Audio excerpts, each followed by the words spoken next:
홀트 아동복지회를 창설한 홀트 씨는 많은 고아들을 입양하고 또 다른 사람들도 그렇게 할 수 있도록 도운 사람인데, 처음부터 그렇게 대단한 일을 하려고 한 것이 아니라고 했습니다.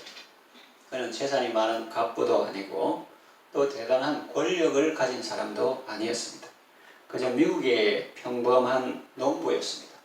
일과를 마치고 집에서 TV를 보는데 한국의 전쟁 고아 영상을 보고 하나님의 말씀을 실천하고자 힘 닿는 대로 입양해서 돌보고자 했던 것입니다.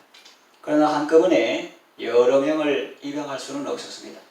그래서 처음에는 몇 명만 했다가 점차 수를 늘려갔던 것이고, 그러다 보니 어느덧 많은 자녀들을 입양하게 되었고, 그렇게 입양 전문 기관까지 둘 정도로 그 선한 사업이 커지게 된 것입니다. 그런데 한 사람이 선한 일을 하는 데는 한계가 있죠. 개인도 좋은 일을 하지만 또 기업도 좋은 일을 하고 선한 사업을 합니다. 학교에 장학금도 주고 성적이 우수한 학생을 여러모로 지원합니다. 그러나 그 또한 한계가 있습니다. 개인도 선한 일을 하는데 한계가 있고 기업도 선한 일을 하는데 한계가 있다는 것이죠. 그런데 오늘 본문을 보면 놀라운 말씀이 있습니다. 한 분이신 주께서 모든 사람의 주가 되사 그를 부르는 모든 사람에게 부요하시도다 그랬습니다. 그렇습니다. 하나님은 한 분이시지만은 모든 사람의 주가 되십니다. 그래서 그를 부르는 모든 사람에게 부요하십니다. 모든 사람에게 은혜를 베푸신다고 해서 하나님의 능력이 약해지거나 제한되거나 소멸되지는 않습니다. 어떤 사람이 이렇게 생각한다고 가정해 봅시다. 하나님은 이른바 거룩한 사람들 기도 들어주기도 바쁜데 내 기도까지 들으실까요? 높은 사람들 소원 들어주기도 힘드실 텐데 나같이 낮고 천한 사람 소원까지 들어줄 여력이 있겠습니까? 라고 생각한다면 이 얼마나 어리석은 생각입니까? 하나님은 사회적 지위가 높은 사람이나 낮은 사람을 막론하고 하나님을 부르는 모든 사람에게 부요하십니다. 다시 말하면 넉넉히 공급해 주십니다. 성직자들의 기도를 들으실 뿐만 아니라 평신도의 기도도 들으시고 초신자의 기도도 들으십니다. 미국 사람이나 영국 사람뿐만 아니라 일본 사람이나 한국 사람이 구해도 그 기도를 다 들어주십니다. 우리가 구하면 구할수록 그것을 귀찮게 여기시는 것이 아니라 더욱 기뻐하시며 환영하시며 복을 주시는 것입니다. 주님이 말씀하셨죠. 구하라 그리하면 받으리니 너희 기쁨이 충만하리라 하셨고, 또 내 이름으로 무엇이든지 내게 구하면 내가 시행하리라고 말씀하셨습니다. 이처럼 하나님은 그를 부르는 모든 사람에게 부요하십니다. 잘 믿는 사람에게는 부요하신 분이라서 다 주시고, 처음 믿는 사람에게는 가난한 분이라서 아무것도 못 주시는 그런 분이 아닙니다. 주님은 창조주십니다. 하늘과 땅과 바다와 그 가운데 만물을 지으신 분이십니다. 은도 내 것이요 금도 내 것이라고 말씀했습니다.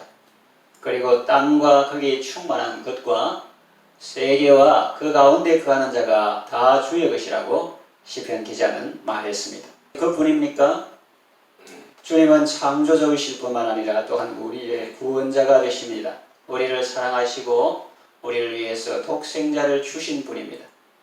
그래서 성경은 우리에게 확신을 심어줍니다. 자기 아들을 아끼지 아니하시고 우리 모든 사람을 위해서 내어주시니가 어찌 그 아들과 함께 모든 좋은 것을 은사로 주지 아니하시겠느냐 말했습니다. 풀어서 말하면 우리가 구할 때 하나님은 모든 좋은 것을 은사로 주실 때 그것만 주시는 것이 아니라 그 아들과 함께 예수 그리스도와 함께 돈도 주시고 필요한 것도 공급해 주시고 평안도 주시고 위로도 주시고 은혜를 베풀어 주신다는 겁니다. 하나님의 은혜는 시내와 같고 또 하나님의 은혜는 곡식 창고와 같습니다. 고기 한 마리가, 피레미 한 마리가 강에서 이렇게 걱정하고 있다고 가정해 봅시다. 내가 이렇게 자꾸 물을 먹으면 언젠가는 이 강이 마르겠지. 그렇다면 그것은 고기의 생각일 뿐입니다. 피라미 한 마리가 강물을 마신다고 그 강물이 마르는 것은 아닙니다. 요셉이 다스리던 시기에 7년 풍년 동안 애굽 온 땅에 곡식을 거두어 창고에 넣어 드렸는데 너무 많아서 수를 하나 둘 셋 넷 세다가 세기를 거쳤다는 거예요. 너무 많아가지고. 그런데 그 사놓은 창고 속에서 작은 생쥐 한 마리가 이런 걱정을 하고 있다고 가정해 봅시다. 내가 이렇게 자꾸 먹으면 언젠가는 창고도 텅 비겠지. 여러분 과연 그럴까요? 그것은 생쥐의 생각일 뿐입니다. 걱정할 필요가 없는 것입니다. 하나님은 창조주시고 또 말씀으로 천지를 창조하신 분이십니다. 하나님의 창고는 무한하고 그 은혜의 바다는 넓고 깊습니다. 이걸 수요밤 예배 설교 시간 듣고 흘러보는 게 아니라 여러분이 기도할 때, 가정에서, 자녀를 위해서, 남편을 위해서, 직장을 위해서 기도할 때 하나님의 창고는 무한하고 그 은혜의 바다는 넓고 깊다.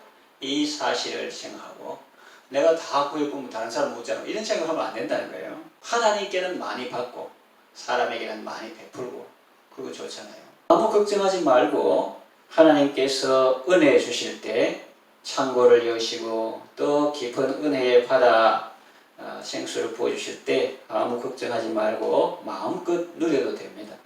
시편에 주께서 우리를 위하여 베푸신 은혜 곧 인생 앞에서 주께 피하는 자를 위하여 쌓아두신 은혜가 어찌 그리 큰지요 그랬습니다. 그걸 보면 하나님께서 인생 앞에서 주께 피하는 자를 위하여 쌓아두신 은혜가 있다는 거예요. 베푸신 은혜도 있고 또 쌓아두신 은혜도 있고 어찌 그리 큰지요 그렇게 시편 기자는 노래했습니다. 하나님의 은혜는 무한합니다. 하나님은 부요하신 분입니다. 사랑이 많으신 우리의 아버지십니다.